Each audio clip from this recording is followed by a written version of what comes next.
ዜጎችሽን ከወባ ከተስቦ ብትፈልጊም ከኤችአይቪ በላይ የጎዳን በየፍርድ ቤትሽ በሕግ የበላይነት ለማያምን ዳኛ ያስጨበጥሽው መዶሻ ነው። ልድገምልሽ እንዴ? አዎ መዶሻ ነው። ግን ሀገሬ እንዲህ በቁማችን በፍትህ መዶሻሽ ስንሰባበር ቆይኔ የምለው መንግስት ከሕግ በላይ ነው እንዴ? እስቲ ንገሪኝ ሀገሬ። መንግስት የሆኑት ከኛው መካከል እንደኛው ዜጋ የነበሩት አይደሉም እንዴ? ዜጎችሽ አይደሉም እንዴ መርጠናችኋል ብለው መንግስት የሆኑት? ታዲያ ለምንድነው የፍትህ መዶሻሽ እነሱ ላይ ቄጤማ የሚሆነው?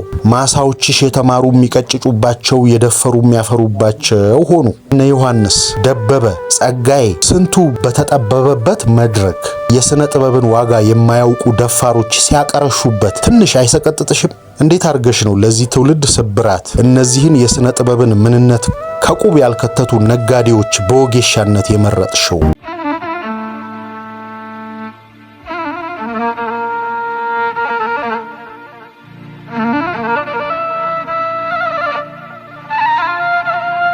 ጤና ይስጥልን ሀብል ተረክቤ ሀገሬ ገመናሽ ከፕሮፌሰር መስፍን ወልደ ማርያም ብሎግ በዶክተር በድሉ አቅጅራ በክፍል ተከፋፍሎ ያስተዋላቸውን ማህበራዊ እጸጾችና ያስተዋለው ያለውን ሀገሩን የሚሞግትበት ድንቅ ጽሑፍ እንዲህ አቅርበንላችኋል። ቻናሉን ሰብስክራይብ በማድረግ ቤተሰብ ይሁኑ።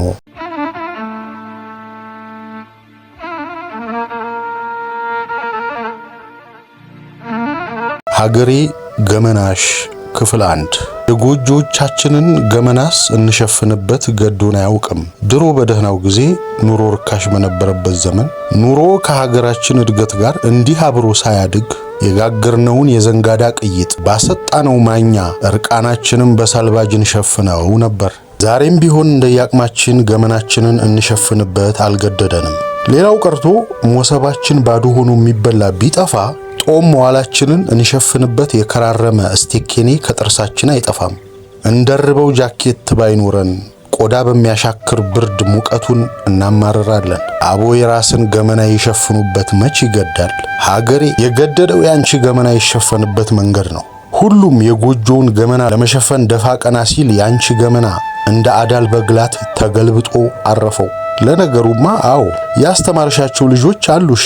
ሕገ መንግስትም አቁመውልሻል። ሕግ የሚያስከብርልሽ መንግስትም ሰይመሻል። ግን አንዳቸውም ያገጠጠ ገመናሽ ላይ እራፊ ጨርቅ አልጣሉልሽም። እንዲህ እንደዛሬው ብቻዬን ቁጭ ስል እንዲህ እንደዛሬው ከልጆች ትምህርት ቤት፣ ከቤት ኪራይ፣ ከታክሲ፣ ካስቤዛ ክፍያ አብሰልስሎት የተረፈ ማሰቢያ አእምሮና ጊዜ ሲኖረኝ እውነት ሀገሬ ማፈሪያ ገመናሽን ከአደባባይ ኩራትሽ ለይተሽ ታውቂዋለሽ እያልኩ አሰላስላለሁ።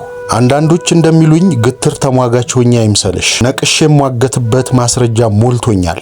እኔ እምልሽ እስቲ ስለ ቀጣይነትሽ ንገሪኝ። ሀገር የሚቆመው በምንድን ነው? የሚፈርሰውስ በምንድን ነው? ንጉሠ ነገሥታት ቀዳማዊ ኃይለ ሥላሴ ከሚጠቀሱላቸው ንግግሮቻቸው አንዱ ይህን አስመልክተው የተናገሩት ነው። ሀገርና ታሪክ የሚቆመው በዜጋው መሆኑን የተናገሩበት። ታዲያ ሀገር የሚቆምም የሚፈርስም በዜጋው ከሆነ ዜጋንስ በምን ያንጹታል? መቼም በእህል ውሃ እንዳልሆነ ታውቂያለሽ። ያማ ቢሆን ወቅቱን ጠብቆ በሳት የሚያጠምቀን ረሃብ ሰውነታችንን አዋርዶ አንቺም ሀገሬ በፈራረስሽ ነበር። ግን ስለ ረሃብ አልፈረሽም። አዎ ልክ ነሽ ሀገሬ። ዜጋ ሀገሩን የሚያጸናው በእውቀትና በስነ ምግባሩ ነው። ይህን ካወቅሽ ታዲያ ምን ነው እንዲህ ከሀገር ተራ ስትወጪ ታስተካክይበት ይቅር ትሸፍኝበት ማጣትሽ ምን ነው? እዚህ ላይ ሀገሬ ዘመን ካቋደሰሽ ስልጣኔ ተኳርፌ ስልጣኔ ከሸረሸረው ቀርነት ጋር ተቃቅፌ እንዳይመስልሽ። የስልጣኔ ግቡስ የሰዎችን ኑሮ ማቅለል አይደል? ስልጣኔን ማን ይጠላል? ሀገሬ ችግሩ ስልጣኔው አይደለም። ችግሩ ያልሰለጠነውን እኛን በሰለጠነ ሌላ ለመተካት መሞከርሽ ነው። ማለቴ ያልሰለጠነውን ኢትዮጵያዊ በሰለጠነ ፈረንጅ ለመተካት መሞከርሽ መጀመሪያ ያሳፍራል፣ ቀጥሎ ያበሽቃል። እኔ እምልሽ ሀገሬ የሰለጠነ ኢትዮጵያ የማትፈልጊው ለምንድን ነው? ለምን አትፈልጊም? ማለቴ ወጌን ላተጋ እንዳይመስልሽ። የዛሬ ስልጣኔሽ ውስጥ ያንቺ አሻራ ቢደበዝዝብኝ ነው። ራዲዮና ቲቪሽን ከየፈረንጅ ሀገሩ በተቃረሙ ፕሮግራሞች ልትሞይ ደፋ ቀናሽ በዛ። ሀገሬ ዲል ኖ ዲልን እስማማለሁ አልስማማም አልሽ፣ ዝም አለን። አይዶልን ከየፈረንጅ ሀገሩ ሳትተረጉም ያመጣሽ ይሁን ብለን ዘፈንን። ፕራንክን የካሜራ አይን ምናምን እያልሽ በፈረንጅ ቀልድ በየጎዳናውና በየመዝናኛው ቀልባችንን የምትገፊው ምን ሆነሽ ነው? መሰልጠን መተርጎም ነው እንዴ? እውነት በዛ። አምባሰልን፣ ትዝታን፣ አንቺ ሆዬን የመሳሰሉ የሙዚቃ ምቶችሽን ጥለሽ ሂፕሆፕን፣ ሮክን ትተረጉሚያለሽ። የወጣቶችሽም አለባበስ ከፈረንጁ የተተረጎመ ነው። የብሔረሰቦችሽን ጭፈራ ፈረንጅ ዳንስ አዳቅለሽ ስታሰቃዩ ማየት ያሳዝናል። መቼም ሀገሬ እድሜ ከሰጠኝ ኢትዮጵያዊ ማለት የአንድ ፈረንጅ ትርጉም ሆኖ ማየት አይቀርም። ሀገሬ ወጣቶችሽን እኮ የአንድ ዋልጌ ፈረንጅ ትርጉም እንዲሆኑ እየተውሻቸው ነው። አሁን ማይሙት ሀገሬ እነዚያ በዓመት አንድ ቀን ጥምቀተ ባህር ሲወጡ የተወረወረላቸው ሎሚ ለማንሳት የሚሽኮረመሙት ልጃገረዶች መሃል አዲስ አበባ በጠራራ ፀሐይ ሳይቀር እርቃናቸውን ይደንሳሉ ብለሽ ታምኛለሽ? ይከብዳል፣ ግን ይደንሳሉ። ወንዱም ያስደንሳል። ለምን እንደሆነ ልንገርሽ። አብዛኛዎቹ ሴቶች ካንቺ ከሀገራቸውና ከሰየምሽላቸው መንግስት እጅ ያጡትን የዕለት እንጀራ ፈጣሪ ከሰጣቸው ውበት ለማግኘት ይደንሳሉ። ጥቂት ወንዶች ደግሞ አንቺና መንግስት የለገሳችኋቸውን ነዋይ ያፈሱበት አጥተው የልጃገረዶችሽ ሰውነት ላይ ያፈሰሱ ውበታቸውን ያረክሱታል። ኧረ ስንቱ ሀገሬ ገመናሽ ይናገሩት ያጸይፋል። የራስሽንና የህዝቦችሽን ገመና ይሸፍንልሽ ዘንድ የሰየምሽው መንግስትም ጉድፍሽን እንደ ብራ መብረቅ አገነነው። አስተማርኩት ያልሽው ዜጋም ደጁን ቆልፎ ሌላ ገመና ሆነልሽ። ለነገሩ ምን ያደርግ፣ አንቺ ያስታጠቅሽውን እንጂ መቼ ያስተማርሽውን ታዳምጫለሽ? በምትሰይሚው መንግስትና በተማሩ ልጆችሽ መካከል የአዳምና የእባብን ዕጣ ኑረሻል። አዳም የእባቡን አናት ይጨፈልቅበት ቆመጥ ቢኖረውም እባቡም አዳምን ይገድል መርዝ አለው። ያንቺ ግን ሀገሬ ግፍ ነው። ለመንግስት ያስተማርሽውን የሚገልበት ነፍጥ የሚያጉርበት እስር ቤት ሰጠሽ፣ ለተማረው ብዕር ሰጠሽ። በእውነት ግፍ ነው። እና የተማረው ልጅሽ በየዘመኑ ለምትሰይሚው መንግስት የሰጠሽው ነፍጥና ማጎሪያ ቢሰለቸው በአካሉ ላይ ቤቱን በእውቀቱ ላይ አእምሮውን ቆልፎ ከአደባባይሽ ራቀ። ይኸው ታዲያ ዛሬ ሀገሬ አደባባይሽን ደፋር ሸለለበት። ማሳዎችሽ የተማሩ የሚቀጭጩባቸው የደፈሩ የሚያፈሩባቸው ሆኑ። ሬዲዮና ቲቪሽ ዜጎችሽን ለሚያንጹ አስተዋዮች ሳይሆን ኢትዮጵያውያንን ወደ ፈረንጅነት ለመተርጎም ታጥቀው ለተነሱና ጊዜም ለሰገደላቸው ደፋሮች ተሰጡ። ቆይ እኔ እምልሽ እነ ዮሐንስ ደበበ፣ ጸጋዬ ስንቱ በተጠበበበት መድረክ የሥነ ጥበብን ዋጋ የማያውቁ ደፋሮች ሲያቀረሹበት ትንሽ አይሰቀጥጥሽም? እንዴት አድርገሽ ነው ለዚህ ትውልድ ስብራት እነዚህን የሥነ ጥበብን ምንነት ከቁብ ያልከተቱ ነጋዴዎች በወጌሻነት የመረጥሽው? እሺ ይሁን እንዳልሽው ባለሙያው ዝም ሲል እነሱ ደፈሩ፣ ነገዱ፣ ይነግዱ። ሲራራ ሆኖ የተጫነ ወይም የተጫነው መግዣ ማልዶ የጎተተ ሁሉ ሸቅጦ በሚያተርፍበት በዚህ ዘመን ደግሞ ለመነገድ በዚህ አልወቅስሽም። ማዘኔ እነዚህን ደፋር ነጋዴዎች ለዜጎችሽም መስፈሪያ ባደረግሻቸው ጊዜ ነው። እንዴት ነው የሥነ ጥበብን ዋጋ ዘነጋሽ እንዴ? ዛሬ እኮ ደፍረን ለጓደኞቻችን የማንነግረው የዘቀጠ ጉዳይ ነው ፊልም እየተባለ በየሲኒማ ቤቱ የሚታየው። ይኸውልሽ ሀገሬ ያገጠጠ አጸያፊ ገመናሽን ከለላ ሆኖ እንዲሸፍን ቢችል ደግሞ ወጌሻ ሆኖ እንዲጠግን አደራ ያልሽው መንግስት ሬዲዮና ቲቪውን በጥበብ ስም ለሚተፋ የደፋር ቅርሻት ሸለመው እና ገመናሽ ሬዲዮና ቲቪ ገባ።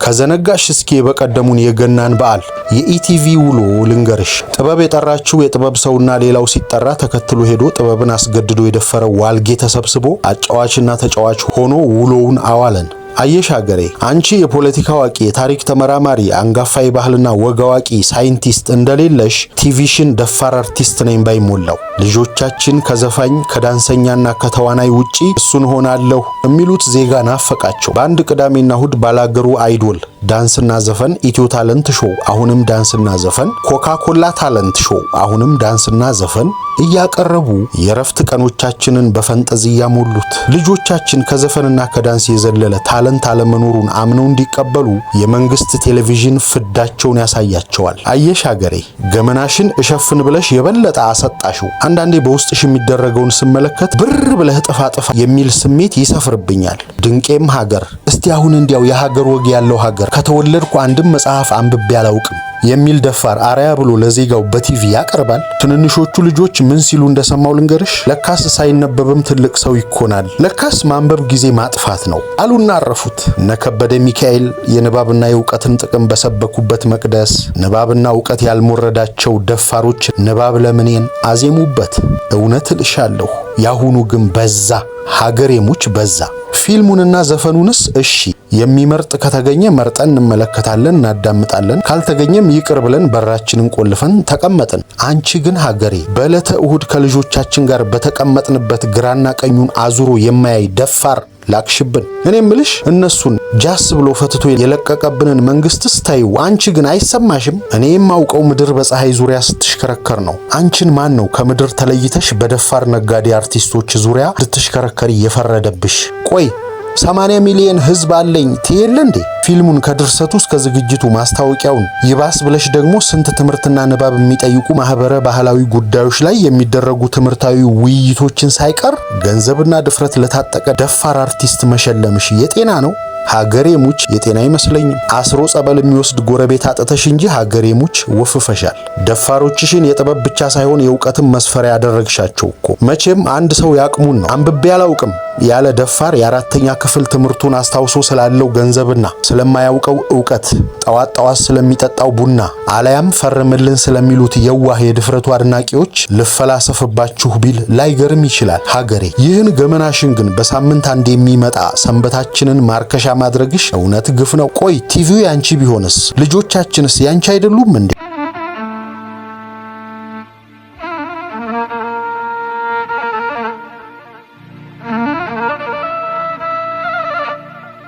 ኦማድረን የምናስተምራቸው እኮ ለራሳቸውም ላንቺም የሚጠቅሙ ዜጎች ይሆኑ ዘንድ ነው። እና ሬዲዮና ቲቪሽን ሰብስቢልና የሌለንን ገንዘብ ሆጭ አድርገን እያስተማርን የምናንጻቸው ልጆቻችን ስነ ምግባር ናድሹ እኮ። ቆይ እኔ የምልሽ አንቺ ሀገር አይደለሽም እንዴ? ቆይ እነ ህሩይ ወልደ ስላሴ፣ ገብረ ህይወት ባይከዳኝ፣ ጸጋይ ገብረ መድን አረ ስንቶቹን ታውቂያቸው የለም እንዴ? በእነሱ አልነበረም እንዴ እውቀትን የምትለኪው? አይጣል ምጸትሽ።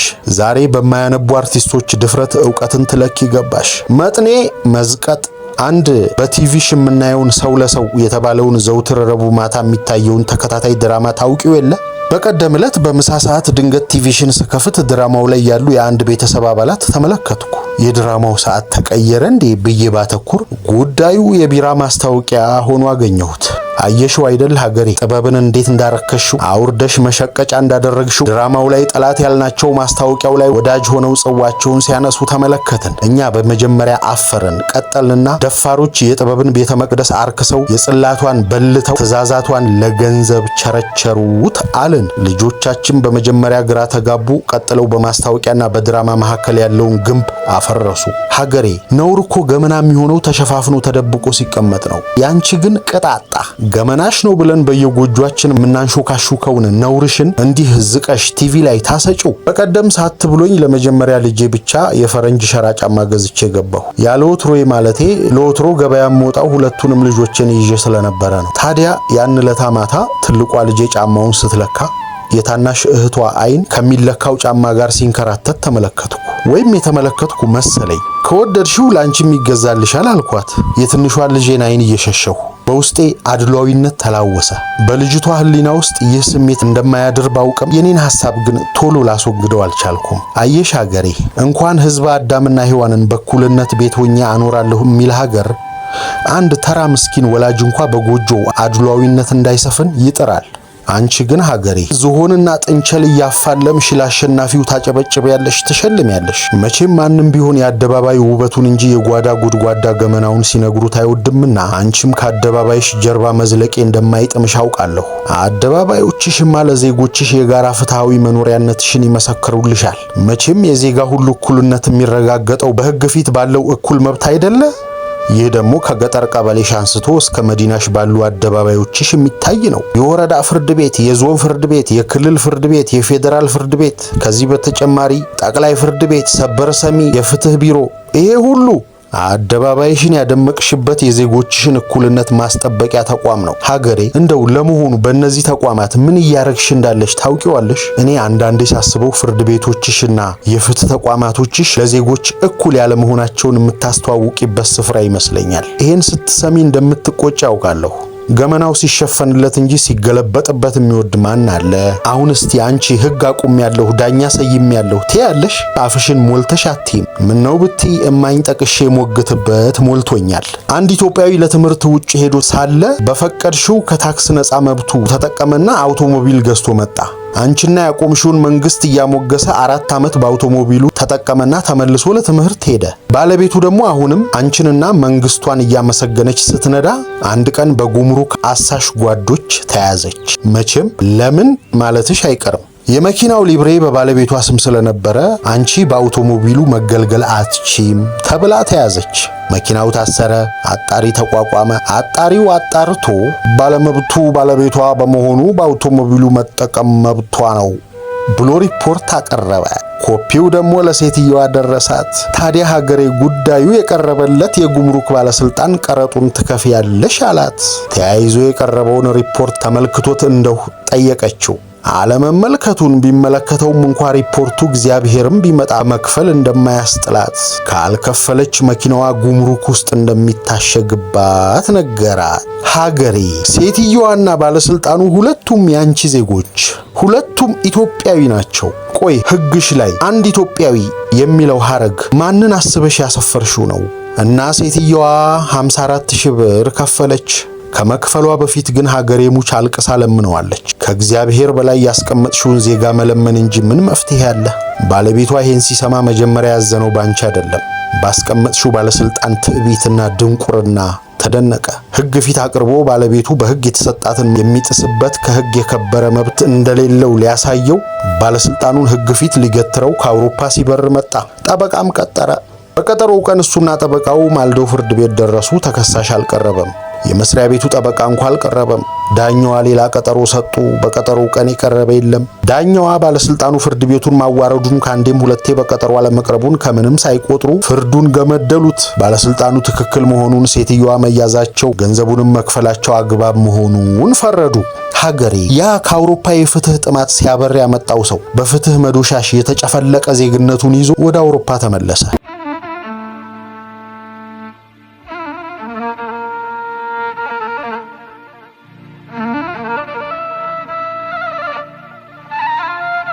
አይሽ ሀገሬ፣ ለዚህ ነው የምሞግትሽ። እኛን ዜጎችሽን ከወባ ከተስቦ ብትፈልጊም ከኤችአይቪ በላይ የጎዳን በየፍርድ ቤትሽ በሕግ የበላይነት ለማያምን ዳኛ ያስጨበጥሽው መዶሻ ነው። ልድገምልሽ እንዴ? አዎ መዶሻ ነው። እንዴ እውነቴን እኮ ነው ሀገሬ ሙች፣ እውነቴን ነው። ለወባው ለተስቦውና ለኤችአይቪው እድሜ ለቱጃሮቹ ጓደኞችሽ እንጂ መች መድኃኒት ይገድላል። መርከብ ሞልተው ይልኩልናል። ደሞ ብንሞትስ እድር አለን፣ እንቀበራለን። ቆይ እድር ባይኖረንስ? ደሞ ለመቅበር አበሻ እንኳን ሞተሽለት ገና በጣር ተይዘሽ ላይላዩን መተንፈስ ስትጀምሪ ነው ጉድጓድ መቆፈር የሚጀምረው። ግን ሀገሬ እንዲህ በቁማችን በፍትህ መዶሻሽ ስንሰባበር እነዚህ የወባና የተስቦ መድኃኒት በመርከብ ሞልተው የሚልኩልን ጓደኞችሽ አንቺንም ሆነ መንግስትሽን ሃይ አላሉልንም። እና ሀገሬ ይህ ያንቺ ብቻ ሳይሆን የነሱም ገመና ነው። ቆይ እኔ የምለው መንግስት ከሕግ በላይ ነው እንዴ? እስቲ ንገሪኝ ሀገሬ። መንግስት የሆኑት ከኛው መካከል እንደኛው ዜጋ የነበሩት አይደሉም እንዴ? ዜጎችሽ አይደሉም እንዴ መርጠናችኋል ብለው መንግስት የሆኑት?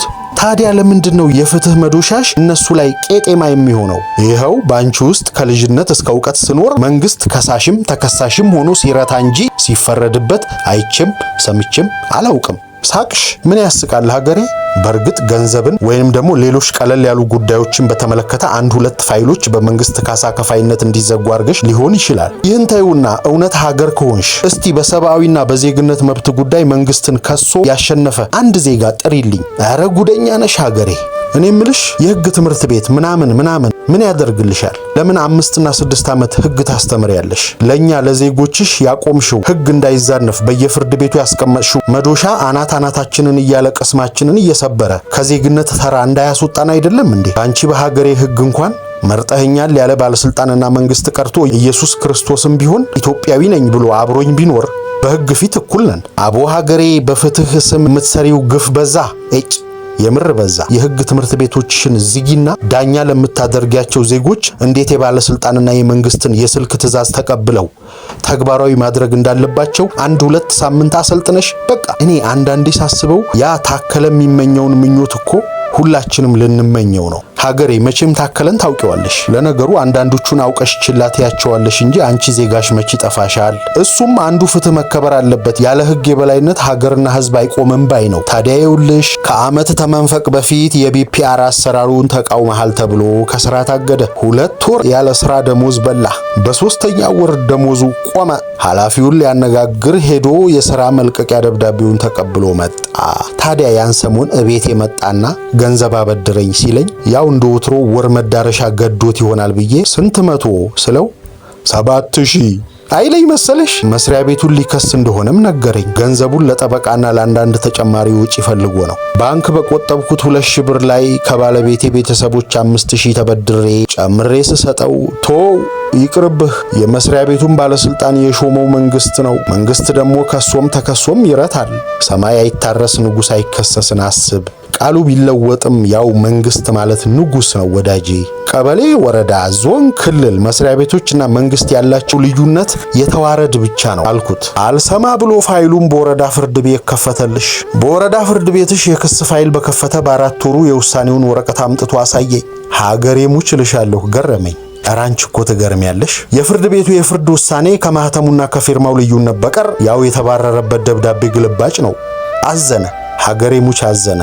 የፍትህ መዶሻሽ ያረፈበትን አናቱን ቀና አርጎ መመልከት አቃተው። ታከለ ግን የዋዛ ዜጋ አይደለም። እውነትና ንጋት እያደር ይጠራልን እየተረተ ይግባኝ አለ። ይኸው ከዚያን ጊዜ ጀምሮ ሰው ሰርቶ በየወሩ ደሞዝ ሲቀበል እሱ በየደረጃው በሚገኙ ፍርድ ቤቶች የተባረረበትን ደብዳቤ እያጸደቀ ይመጣል። እና ታከለ ምን ተመኘ መሰለሽ? ሀገሬ ሙች እንደ ገመናሽ ዝግናኔ የግል ፍርድ ቤት ቢመኝ አይፈረድበትም።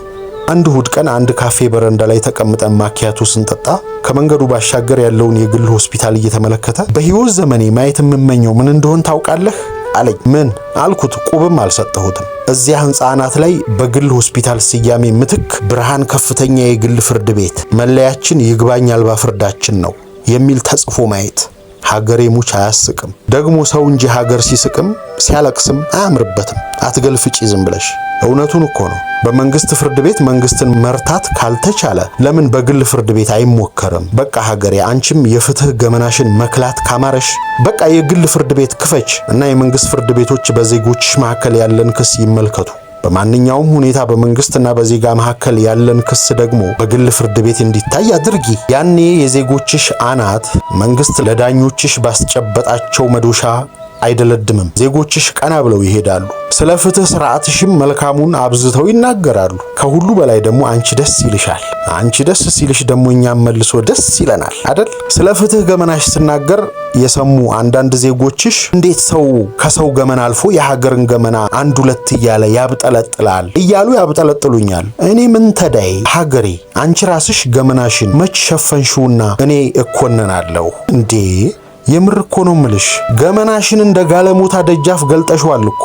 አንቺ ራስሽ አይደለሽ እንዴ ተቃዋሚ፣ አሸባሪ፣ አክራሪ፣ ጸረ ልማት ብለሽ ዜጎችሽን በአስርሽ ማግስት አኬልዳማ ጂሃዳዊ ሐረካት ምናምን ቅብጥርሴ የሚል የፊልም ዶክመንተሪ የሰራሽ የፍትህ ገመናሽን ቲቪ ያስገባሽው? እውነት ሀገሬ ያሳፍራል። ለዚህ እኮ ነው መንግስት የገባበት ክስ የዝሆንና የጥንቸል ፍልሚያ ነው የምልሽ። ያውም ሮጣ ማታመልጥ እግሯ የተሰበረ ጥንቸል። ሲጀመር ለመንግስት ዝሆንነት ሰጥተሻላ።